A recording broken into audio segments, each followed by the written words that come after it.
ඔන්න අදත් ඔයාලා සියලු දෙනාම පිළිගන්නවා එඩියුඑස්එල් ටීචර් කියන තවත් අලුත් වීඩියෝ එකකට. අද මම මේ වීඩියෝ එකෙන් කතා කරන්න බලාපොරොත්තු වෙන්නේ MS Word වල දෙවෙනි පාඩම ගැන. ඉතින් අපි කලින් පාඩමක් කරා පළවෙනි පාඩම. මෙන්න මේ උඩ වැටෙන කාඩ් එක ක්ලික් කරලා ඔයාලට බලන්න පුළුවන්. ඒ වගේම අපේ කලින් වීඩියෝස් වල link මම පහත description එකේ දාලා තියෙනවා. බැලුවේ නැති කෙනෙක් ඉන්නවනම් ඒවා බලන්නත් පුළුවන්. ඉතින් අපි වැඩි කතා නැතුව අපේ පාඩමට යමු. ඉතින් මම අද මේ පාඩමෙන් කතා කරන්න බලාපොරොත්තු වෙන්නේ කොහොමද අපි අලුතින් Word document එකක් open කරගන්නේ? ඒ වගේම අපි type කරගත්ත දෙයක් එහෙම නැත්නම් අපේ document එකක් save කරගන්නේ කොහොමද? save කරන formats මොනවද? ඒ වගේම save කරගන්න බැරි වුණ දෙයක් අපි recover කරගන්නේ කොහොමද කියලා තමයි අද මම මේ වීඩියෝ එකෙන් කතා කරන්න බලාපොරොත්තු වෙන්නේ. ඉතින් මම කලින් වීඩියෝ එකේදී කිව්වා ඉතින් කොහොමද අපි මේ Word document එකක් open කරගන්නේ කියලා. ඉතින් open කරගත්තට පස්සේ මෙන්න මේ විදිහ තමයි අපිට display වෙන්නේ. ඉතින් අපි ඉස්සෙල්ලාම කතා කරමු අපි අලුතින්ම document එකක් open කරගන්නේ කොහොමද කියලා. මෙන්න මෙතන වම් පැත්තේ අයිනම තියෙනවා file කියලා tab එකක්. මේක click කරලා පස්සේ පල්ලෙහාට suggest වෙනවා මෙන්න මේ විදිහ info new open save as කියලා මෙන්න මේ විදිහට ටිකක් suggest වෙනවා. ඉතින් අපි ඉස්සෙල්ලාම අලුතෙන් document එක open කරගන්න හින්දා මෙන්න මෙතන new කියලා තියෙනවා. මෙන්න මේක click කරාට පස්සේ මෙන්න මේ වගේ අපිට template ටිකක් බලා ගන්න පුළුවන්. අර මම පළවෙනි වීඩියෝ එකේ සඳහන් කරා වගේම තමයි දැන් blank document ඒ වගේම report එකක් විතර letters එන්නේ වගේ template ටිකක් බලා ගන්න පුළුවන්. අපිට අවශ්‍ය දේ මෙතන තෝරලා click කරාට පස්සේ මෙන්න මේ විදිය වැටෙනවා. ඒකේ මම උදාහරණයක් විතර මෙන්න මේ report කියන එක click කරලා පෙන්නන්නම්. report කියන එක click කරලා පස්සේ මෙන්න මේ විදිය තමයි අපිට report එකක් type කරන්න ඕන විදිහට යාළුවම suggest කරලා දෙනවා මෙන්න මේ විදිහට.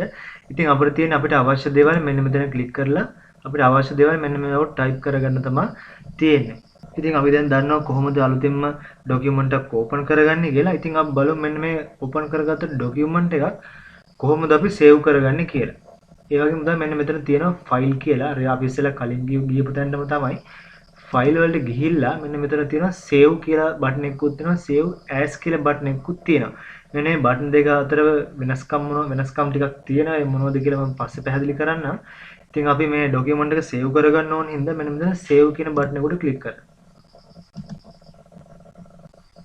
save කියන බටන් එකට click කරාට පස්සේ මෙන්න මේ විදිහට side එකෙන් suggest වෙනවා අපිට කොහෙද මේ document එක save කරන්න ඕනේ වගේම. ඉතින් මෙන්න මෙතන browser කියන තැන click කරාට පස්සේ අපිට save කරන්න ඕනේ location එක ඒ වගේම save කරන්න ඕන නම එන්නේ විදිහට ටිකක් fill කරගන්න වැටෙනවා. ඉතින් මෙන්න මෙතන තියෙනවා file name කියලා.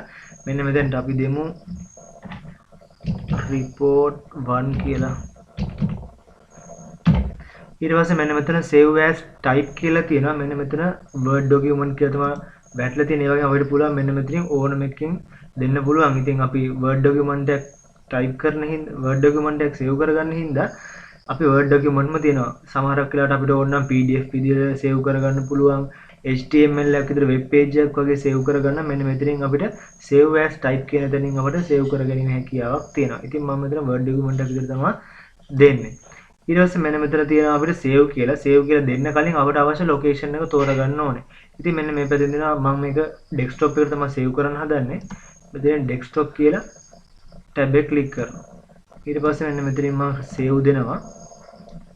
save දුන්නාට පස්සේ ඔයාලට බලා ගන්න පුළුවන් මෙන්න මෙතන උඩින් ඇවිල්ලා තියෙනවා report 1 කියලා. ඉතින් අපි desktop එකට ගිහිල්ලා බලමු මෙන්න මේක තියෙනවද අපි save කරගත්ත document එක තියෙනවද කියලා desktop එකට ගිහිල්ලා බලමු. ඔව් මෙන්න මෙතන තියෙනවා report 1 කියලා අපි ඉස්සෙල්ලා save කරගත්ත document එක. ඒක මම double click කරලා ආයෙම open කරගන්නවා.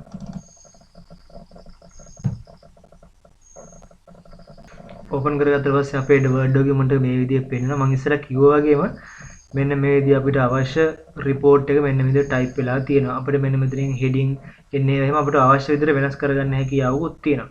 ඒ වගේම තමයි අපි ඊගාවට කතා කරමු file එකක් resend කරගන්නේ කොහොමද කියලා. ඉතින් මේ වගේම මම මෙතනට යන්න ඕන අර මම කලින් කිව්වා වගේ file වලට යන්න. file වලට ගියාට පස්සේ click කරාට පස්සේ මෙන්න මෙතන open කියලා බටන් එකක් තියෙනවා. මෙන්න මේ open කියන බටන් එක click කරාට පස්සේ දකුණු පැත්තෙන් suggest වෙනවා resend document කියලා. ඒ වගේම මෙන්න මෙතන resend document අපිට අවශ්‍ය document එක මෙන්න මෙතන තෝරලා open කරගන්න හැකියාවකුත් තියෙනවා. අපි ඊගාවට කතා කරමු save කරගන්න බැරුණු document එකක් අපි කොහොමද ආයි recover කරගන්නේ කියලා. ඉතින් මෙන්න මේකේ විශේෂ දෙයක් තියෙනවා. විනාඩි 10ට වඩා වැඩියෙන් අපි Word document වල වැඩ කරලා තියෙනවා නම් විතරයි අපිට මෙන්න මේක recover කරගන්න හැකියාවක් තියෙන. එහෙම නැත්නම් විනාඩි 2ක් 3ක් වගේ වැඩ කරලා ඒක සේව් කරගන්න බැරිලා ඉබේටම කැන්සල් වුණොත් අපිට ඒක රිකවර් කරගන්න බැරි වෙනවා. විනාඩි 10කට වඩා වැඩියෙන් අපි Word document එක වැඩ කරලා දිනම් ඒක අපිට රිකවර් කරගන්න හැකියාවක් තියෙනවා. ඉතින් අපි බලමු කොහොමද අපි රිකවර් කරගන්නේ කියලා. වම් පැත්තේ උඩම තියෙනවා ෆයිල් කියලා බටන් එකක්. මේක ක්ලික් කරන්න. ඊට පස්සේ අර කිව්වා වගේම ඕපන් යන්න. ඕපන් ගිහිල්ලා මෙන්න මෙතන recent document කියන තැන ඔහොම පල්ලෙහාට එන්න.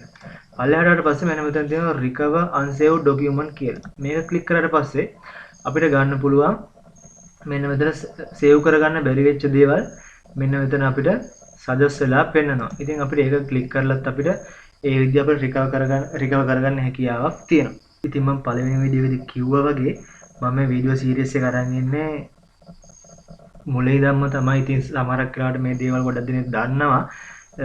අලුතෙන් ඉගෙන ගන්න කෙනෙක්ට ගොඩක් වටින හින්දා මම මුලින් ඉඳන්ම අරන් ඉන්නේ. නැත්තම් තේරෙන්නේ නැහැ. මැදකින් පටන් ගත්තොත් එහෙම තේරෙන්නේ නැහැ ගොඩක් දෙනෙක්ට. ඒකයි මම මුලින් ඉඳන්ම අරන් ඉන්නේ. ඉතින් වීඩියෝ එක හොඳ නම් ලයික් කරන්න. ඒ වගේම ඔයාලගේ අදහස් පල්ලෙන් කමෙන්ට් සෙක්ෂන් එකේ කමෙන්ට් එකක් විතරක් දාන්න. වීඩියෝ හොඳ නම් යාළුවන්ට බලන්න ෂෙයා කරන්න. ඒ වගේම තමයි පල්ලෙහා තියෙන රතු පාට subscribe button එක ක්ලික් කරලා එහා පැත්තේ තියෙන bell icon එක all කරලා තියාගත්තොත් මම ගෙන ඊගාව වීඩියෝස් වල notification ඔයා ගාවටම ගෙන්න ගන්න පුළුවන්.